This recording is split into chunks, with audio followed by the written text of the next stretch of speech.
Update the press announcement that was made earlier this afternoon by the Gates Child School District and also by Gates Police Department.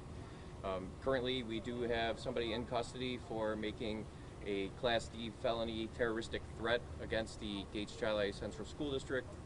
Specifically, it's a former student who posted on Facebook that in some street language that he was going to shoot up his high school today. Once the school district found that information out, they notified us immediately. We conducted a thorough investigation. We were able to locate the suspect down on Main Street in the city of Rochester. He was taken into custody shortly before 2 o'clock this afternoon, brought to Gates Court where he was arraigned and charged, and he is now down in the Monroe County Jail on a $100,000 cash bail and $200,000 bond. Currently, we have no other threats to the school. It was one single act, one person, one threat. We were able to confirm this with him, and one of the good things is he doesn't have any access to weapons. He doesn't have any previous weapon history that we're aware of, and he allegedly told us that he was just quoting some rap lyrics that he had heard. However, in this day and age with these threats, we have to take them seriously and we have to investigate them. So that's where we ended up this afternoon with him in custody, and we can safely say that there's no other threats and there's no other issues with the Gates Chalet School District. I'll let the superintendent talk a little bit further about opening up or any or plans that they have to do that, because some of the information we had today and not being able to get a hold of our suspect, we shut down the school as quick as we could and got people out of there. Got them out of their school programs, summer programs, and made sure that their staff was well taken care of. And it's all about a team effort here in Gates, and we worked very well together between the school district and the police department. We were able to get this accomplished, and everybody was safe, and hopefully going forward everybody will be safe in our school district. Superintendent? Sure. This morning we became aware at about 9:30 in the morning of a threat. Someone called in and then shared with us the Facebook posting.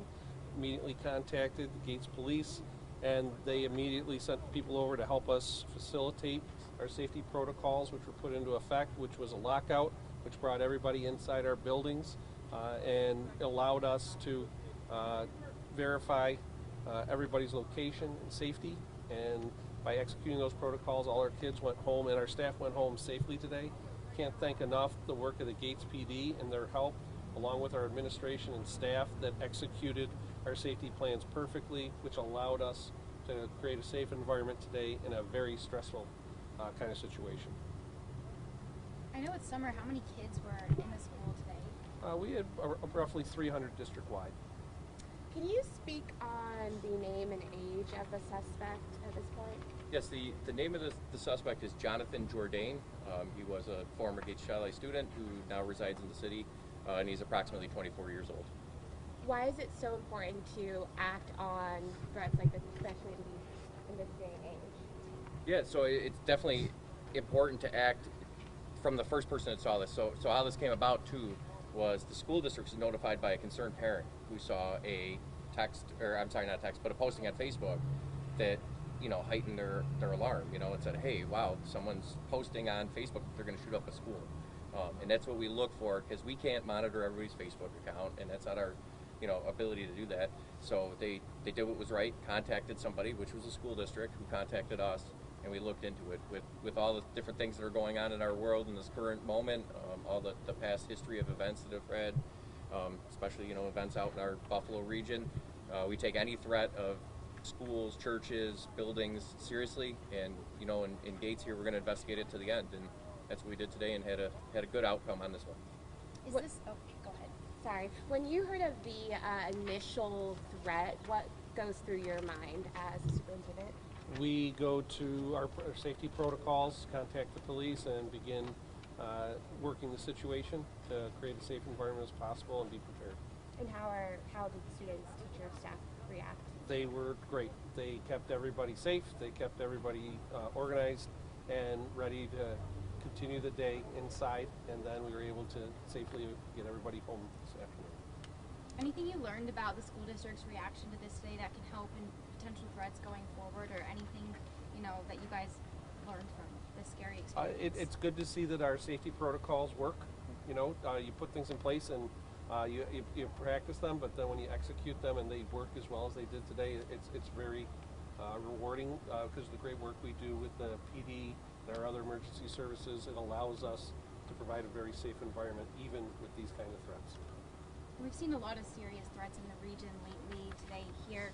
What can you say to parents, or do you have a message for parents going into the school year who, might be horrified to see stuff like this happen? If you see something, say something so we can react as quick as possible to try and continue to keep our safe schools. And if that parent wouldn't have said anything, could you just talk about why, from your perspective as law enforcement, why it is so important to make that call and that decision? Well, see, that's the great unknown, right? So we don't know what everybody's posting online every day. We don't know what their capabilities are until we investigate that. So this could have turned out to be somebody actually posting something, and then, like in Buffalo, the kid posted on social media and then went through with his threat. So in this situation, we were able to see that there was a post and react to that quick enough where we could intercept it and make sure that nothing did happen. And that's vital for us. So, like the superintendent said, see something, say something. You're not bothering us. We'll come out, we'll investigate it.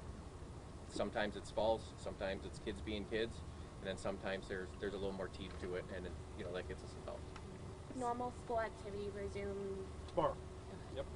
Did you say how long, after learning, how long was it between learning about the threat and until you had the suspect in custody? It was between 9:30 and 10 o'clock was the official time that we learned of the threat, somewhere in there, and then it was just before 2 o'clock that we had somebody in custody here in Gates. And is the suspect someone who's known to you or the school district who's caused problems before? I'm not at liberty to comment on that at the current moment. Okay. I'm all set.